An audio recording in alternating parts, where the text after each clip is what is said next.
आपण ओस्टवर्ड्स dilution law हा जो पॉइंट आहे आयोनिक इक्विलिब्रियाच्या एक महत्त्वाच्या कन्सेप्ट मध्ये strength of acid, strength of base हा पॉइंट पाहिला. प्रामुख्याने ऍसिड, बेस आणि सॉल्ट याला हा, हो आणि बा म्हणजे शॉर्ट फॉर्म मध्ये HA, BOH आणि BA या स्वरूपामध्ये ज्या वेळेला आपण दाखवलं त्याचा सर्व भाग घेत असताना आपण काल आधीच्या लेक्चर मध्ये अल्फा म्हणजे डिग्री ऑफ डिसोसिएशन आपण घेतलेल्या एकूण मॉलिक्युल्स पैकी कितीचे आयन तयार झाले, number of moles, fraction of number of moles ionised to the total number of moles present हा जो अल्फा घेतला आणि रिएक्शन आपण प्रोसेस होत असताना डिसोसिएशन अथवा आयोनायझेशन यावेळेला जो इक्विलिब्रियम जो आला तर त्या इक्विलिब्रियमला असणारा जो कॉन्स्टंट आहे त्याला आपण डिसोसिएशन कॉन्स्टंट असणार. हा डिसोसिएशन कॉन्स्टंट सॉल्ट साठी K, ऍसिड साठी Ka, बेस साठी Kb, वॉटर साठी Kw. तर आता ओस्टवर्ल्डनं हा लॉ कशासाठी दिला बरं? ओस्टवर्ल्डनं हा लॉ देत असताना जेव्हा आता स्ट्रॉंग आणि वीक बद्दल मी बोललो, स्ट्रॉंग आणि वीक बद्दल सांगत असताना तुम्हाला सांगितलं होतं मी की स्ट्रॉंगचा अल्फा हा 1 असतो आणि जवळपास सर्वच्या सर्व जर आयन होत असतील तर आपल्याला त्याचा अभ्यास करता येणार नाही. म्हणून आपल्याला या टॉपिक मध्ये वीक ऍसिड अथवा वीक बेस जे आहेत यांचा अभ्यास करायचा असतो. आणि प्रामुख्याने लक्षात ठेवा हा लॉ एकदा जर समजला तर थेरॉटिकल आणि न्यूमेरिकल दोनही सेक्शन मध्ये महत्त्वाचा आहे. हा लॉ प्रामुख्याने आपल्याला सॉल्ट, ऍसिड आणि बेस साठी अप्लाय करायचा आहे. तो पण वीक, वीक म्हणजे जे आयन कमी होतात असे. आता दुसरा भाग एकदा सॉल्टचा समजला तर ऍसिड आणि बेसचा लगेच पाठ होऊन जातो आणि त्याच्यावर न्यूमेरिकल्स पण आधारित आहे. तर पहिला भाग लक्षात घ्या, ओस्टवर्ल्डनं डायल्यूशन लॉ कशासाठी दिला? ओस्टवर्ल्डनं हा लॉ देत असताना अल्फा, अल्फा म्हणजे कोण? Degree of dissociation. जेव्हा आयन कधी तयार होतात? जर एखादा पदार्थ आपण सॉल्व्हंट मध्ये टाकला तर. मग जेव्हा तुम्ही सॉल्व्हंट मध्ये टाकता तो डिझॉल्व्ह होतो, त्याचं डायल्यूशन होतं, तो विरघळतो. मग तो विरघळत असताना अल्फा ही त्याची डिग्री ऑफ डिसोसिएशन. मग तुम्ही डायल्यूशन म्हणजे पाणी किती घेतलं, सॉल्ट किती घेतला आणि म्हणून अल्फा आणि घेतलेलं डायल्यूशन अथवा वापरलेला सॉल्टचं कॉन्सन्ट्रेशन यांच्यामध्ये काय रिलेशन आहे? म्हणजे अल्फा आणि व्ही म्हणजे डायल्यूशन किंवा अल्फा आणि सी म्हणजे कॉन्सन्ट्रेशन हे रिलेशन एक्सप्रेस करण्यासाठी ओस्टवर्ल्डनं हा अतिशय महत्त्वाचा लॉ दिला. त्याचं नाव ओस्टवर्ल्ड डायल्यूशन लॉ. त्याचं स्टेटमेंट मी सर्वात शेवटी टाकेल. आता आपल्याला हा भाग थोडासा बोर्ड करून लागेल. हा टाकत असताना एक प्रामुख्याने लक्षात घ्या. Let us consider 1 mole of salt Ba dissolved in V liters of water. तुम्ही डेसिमीटर क्यूब देखील म्हणू शकता. Let alpha is the degree of dissociation and K is the dissociation constant. Theoretical done कशी सुरुवात झाली बघा. Let us consider 1 mole of salt Ba is dissolved in V liters of solvent. Let alpha is the degree of dissociation and K is the dissociation constant. Okay? मग आता हा आपला पहिला भाग झाला. आपण Ba नावाचा हा सॉल्ट घेतलाय. मग आता हा सॉल्ट घेत असताना लक्षात घ्या प्रामुख्यानं आता या कंडिशन मध्ये हा व्यवस्थित भाग दाखवत असताना हा Ba हा सॉल्ट. ठीक आहे. मग आता हा सॉल्ट आपण याला काय करतोय? डिझॉल्व करतोय. मग डिझॉल्व केल्याच्या नंतर त्याचं काय तयार होतंय? आयन तयार होतंय. पण डिझॉल्व करण्याच्या पूर्वी इथे कंडिशन लक्षात ठेवा. इनिशियल मोल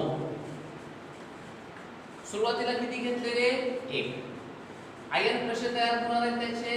B प्लस आणि A मायनस. बरं, जर आपण डायल्यूशन केलं नाही, पाणी टाकलं नाही तर आयन तयार होतील का? नाही. मग पाणी टाकण्याच्या पूर्वी तयार झालेले आयन किती? 0. म्हणजे ज्या वेळेला सुरुवात केली त्यावेळेला 1 मोल आपण कोण घेतला? Ba. पाणी डायल्युशन करण्याच्या पूर्वी पॉझिटिव्ह आणि निगेटिव्ह आयन 0. आता काय केलं आपण यामध्ये डायल्युशन केलं. डायल्युशन केल्याच्या नंतर आयन तयार झाल्याच्या नंतर एक इक्विलिब्रियम. ठीक आहे. मग आता हा इक्विलिब्रियम येत असताना कॉन्सन्ट्रेशन ॲट इक्विलिब्रियम टेक्स्टबुक मध्ये पण पाहायचा. तसं तर मी व्यवस्थित लिहितोय, कळतंय तुम्हाला. पण नाही लक्षात आलं तर टेक्स्टबुक मध्ये पाहून घ्यायचं. कॉन्सन्ट्रेशन ॲट इक्विलिब्रियम काय सांगितलं आपण? व्ही लिटर एवढ्या पाण्यामध्ये टाकल्यावर अल्फा एवढ्या प्रमाणात, अल्फा ही संख्या नाहीये, अल्फा एवढ्या प्रमाणात आयन तयार होता. आणि मग अल्फा एवढ्या प्रमाणात पॉझिटिव्ह आयन तयार झाले, अल्फा एवढ्या प्रमाणात निगेटिव्ह आयन तयार झाले. आलं लक्षात? मग आता एकूण किती होते? 1. मग आता लक्षात ठेवा, इक्विलिब्रियमच्या उजव्या बाजूला आयन तयार झालेले आहेत, म्हणजे आयोनाइज्ड. डाव्या हाताला अनआयोनाइज्ड. एकूण किती घेतले? 1. किती प्रमाणात आयन तयार झाले? अल्फा. मग आता अनआयोनाइज्ड भाग किती उरला पाहून घ्या. 1 मायनस अल्फा. तुमच्यामध्ये कन्फ्युजन होण्याची शक्यता आहे. तुम्हाला वाटेल अल्फा अल्फा, इथे 1 मायनस 2 अल्फा यायला पाहिजे, पण अल्फा ही संख्या नाहीये, अल्फा हे प्रमाण आहे, पर्सेंटेज आहे. आणि म्हणून अल्फा एवढ्या प्रमाणात आयन तयार झाले, 1 मायनस अल्फा एवढ्या प्रमाणामध्ये काय झालं? अनडिसोसिएटेड अनआयोनाइज्ड भाग राहिला. ठीक आहे. आता तिसरा पार्ट पाहता, की concentration at equilibrium per V litre किंवा व्ही डेसिमीटर. म्हणजे व्ही लिटर मध्ये किती आयन तयार झाले आणि व्ही लिटर मध्ये किती आयन तयार झाले नाही. मग भाग पहा. व्ही लिटर मध्ये अल्फा एवढ्या प्रमाणात आयन तयार झाले पॉझिटिव्ह, अल्फा एवढ्या प्रमाणात आयन तयार झाले निगेटिव्ह. मग unionised 1 minus alpha upon V. आणि हा एकदा मी रिपीट हा चार्ट करतो अतिशय शांतपणे, पण हा जर एकदा समजला तर आपले 3 पॉइंट्स बोर्ड पॅटर्नला 2-2 मार्काला विचारले जातात. तो पॉइंट आपला क्लिअर होऊन जातो. तरी आपण इनिशियली मी काय करतो, एक रफ मध्ये असा एक चार्ट दाखवा. फास्ट मध्ये दाखवतो मी तो अशा पद्धतीने.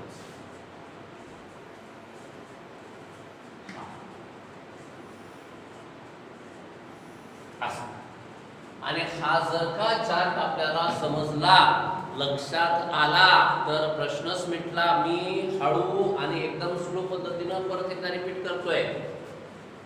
बीए नावाच्या सॉल्टचा 1 मोल आपण 20 लिटर एवढ्या पाण्यामध्ये टाकला, तेव्हा त्याचे अल्फा एवढ्या प्रमाणात आयन तयार झाले आणि त्यावेळेला इक्विलिब्रियमला जो कॉन्स्टंट आहे तो के म्हणजे डिसोसिएशन कॉन्स्टंट. ठीक आहे. मग आता काय झालं, इथे हा बीए घेतला. परत एकदा चार्ट लक्षात घ्या. इनिशियली सुरुवातीला किती मोल होता बीएचा? 1. आयन तयार झाले होते का? नाही. मग 0. मग काय झालं? Concentration at equilibrium. इक्विलिब्रियम कधी आला? जेव्हा 20 लिटर पाण्यामध्ये आपण तो सॉल्ट ऍड केला त्यावेळेला. मग त्यावेळेला त्याचे आयन तयार झाले. मग आयन तयार होत असताना पॉझिटिव्ह आयन हे अल्फा प्रमाणात तयार झाले, निगेटिव्ह आयन हे अल्फा प्रमाणात तयार झाले. मग त्या सोल्युशन मध्ये किती अनआयोनाइज्ड भाग उरला? तो म्हणजे 1 मायनस अल्फा. ठीक आहे. मग काय झालं? 20 लिटर पाण्यामध्ये आयोनाइज झालेले किती आणि न आयोनाइज झालेले किती असा जर विचार केला तर आपल्याला शेवटी असं उत्तर मिळालं, 20 लिटर पाण्यामध्ये अल्फा एवढ्या प्रमाणात निगेटिव्ह आयन आहेत, 20 लिटर मध्ये अल्फा एवढ्या प्रमाणात पॉझिटिव्ह आयन आहेत. तर 20 लिटर मध्ये 1 मायनस अल्फा एवढ्याचे आयन तयार झालेले नाही. हे झाला आपला पहिला 1 मार्क. 2 मार्कला विचारला होता. आता याला देऊ आपण इक्वेशन नंबर 1. आधीच्या लेक्चर मध्ये तुम्हाला मी अतिशय सुंदर एक्सप्लेन करून सांगितलं होतं लॉ ऑफ मास ऍक्शन देत असताना डिसोसिएशन कॉन्स्टंट कसा द्यायचा? By law of mass action. To equation first. या इक्वेशन फर्स्टला काय सांगितलं तुम्ही? इथे असणारा कॉन्स्टंट के बरोबर आहे, प्रोडक्ट कोण आहे?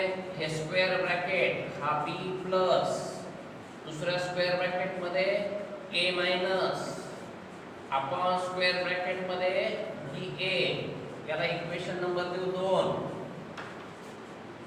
कालचा आधीच्या लेक्चरचा भाग आठवत असेल तर स्क्वेअर ब्रॅकेट म्हणजे कॉन्सन्ट्रेशन बी प्लस प्रोडक्ट आहे ए मायनस प्रोडक्ट आहे. लॉ ऑफ मास ऍक्शन काय सांगतो की प्रोडक्टचं कॉन्सन्ट्रेशन डिवाइडेड बाय रिएक्टंटचं कॉन्सन्ट्रेशन म्हणजेच कोण असतो त्या रिएक्शनचा constant.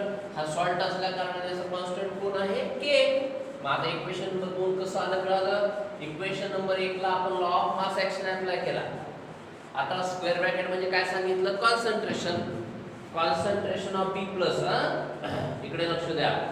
Concentration at equilibrium per V litre. B plus ची किंमत किती आहे अल्फा बाय व्ही. रिपीट सांगतोय कॉन्सन्ट्रेशन म्हणजे स्क्वेअर ब्रॅकेट वाचा concentration at equilibrium per V decimetre cube किंवा व्ही लिटर म्हणजे कॉन्सन्ट्रेशन बी प्लस चं किती आहे alpha by V. Concentration A minus चं किती आहे अल्फा बाय व्ही. मग कॉन्सन्ट्रेशन बी ए चं किती आहे हा बी ए ना 1 minus alpha upon V. Substitute करायचं आपल्याला व्हॅल्यूज.